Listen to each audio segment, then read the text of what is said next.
Hello everyone and welcome to another video. In today's video I'm going to be showing you how to achieve this eye look using the Models Prefer Day to Night eyeshadow palette.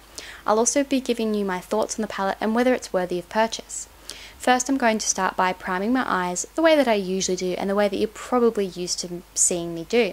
So I'm going to take my concealer and I'm going to apply that all over the eyelids. This will provide us with a nice clean base as well as concealing any veins, and will help the eyeshadows to show up a lot better as well as stop it from creasing.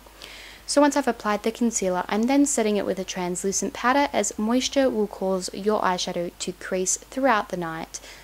I'm then going to take the Models Prefer eyeshadow palette in Day to Night. These are currently retailing for $10 at Priceline.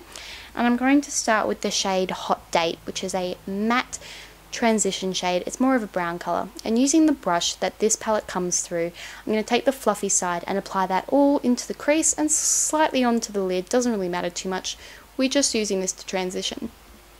Then I'm going to take the shade Overachiever. Now, I had so many high hopes for this eyeshadow. I have a friend who loves this palette and loves this eyeshadow, but to me it's just not pigmented enough. I layered this probably 7 or 8 times throughout the video with the same eyeshadow brush from the palette, and it just didn't give me what I wanted, to be honest.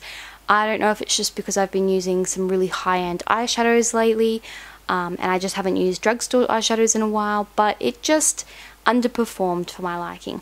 But I did have my roommate, who doesn't wear makeup that often, really like the effect it gave because it was really nice and natural. She didn't think it was too much. So if that's you, then I reckon you'll really love this palette because it does give a really subtle finish, and the eyeshadows are still there. I've had a lot worse pigmented eyeshadows, trust me. Then I'm just taking Co-Worker, which is kind of a bronzy shade, and I'm placing that in the center of my lid. Again, it's not as pigmented as I like. In the palette it looks to be a shimmery shadow, but it doesn't really come across as that. I'm then going to take Workaholic because I wasn't really happy with that first shade, and I'm going to apply that on the lid. This was very chalky, and building it up was kind of difficult because of that chalkiness. I had to blend and brush off all the excess quite frequently. Then I'm going to apply a couple more layers of that Overachiever shade. As I said, I do layer it several times throughout this video to try and get the opacity that I was after. I didn't get the opacity that I was after, but I worked my hardest. Then I'm taking After Hours, which is a semi-matte darker brown eyeshadow with more of a grey tone on a fluffy brush, and I'm running that through the crease to give a little bit more definition because this look just needed something.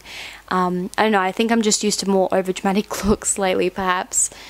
I'm then going to take Voicemail, which is a matte vanilla shade, and on the fluffy end of the brush I'm going to use that to help blend out the transition colour into the eyebrow.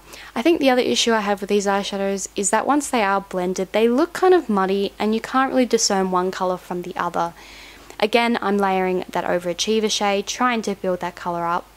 And then I'm going to go in with my eyeliner, so I'm just using this along the lash line and then blending it out with the black shade in the palette called Nighttime. This shade actually wasn't too bad. If you are looking for a subtle black to do eyeliner looks like this, I really would suggest this one. If you go for a really pigmented black, it can be a nightmare to get the same soft look out of, so I think this worked really well. I'm also applying that eyeliner to my tight line to ensure that the lashes look really nice and dark. Then I'm just curling my lashes, applying mascara, and going back in with that Nighttime shade on the lower lash line to do the exact same thing, blending it up into that small wing that I've created on the top lid. Again, I do like this shade.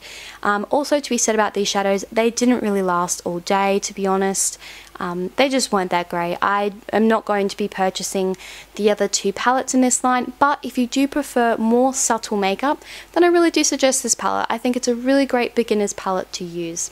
If you enjoyed this video and found it helpful, please give it a thumbs up, and I'll hopefully see you in the next video. Bye!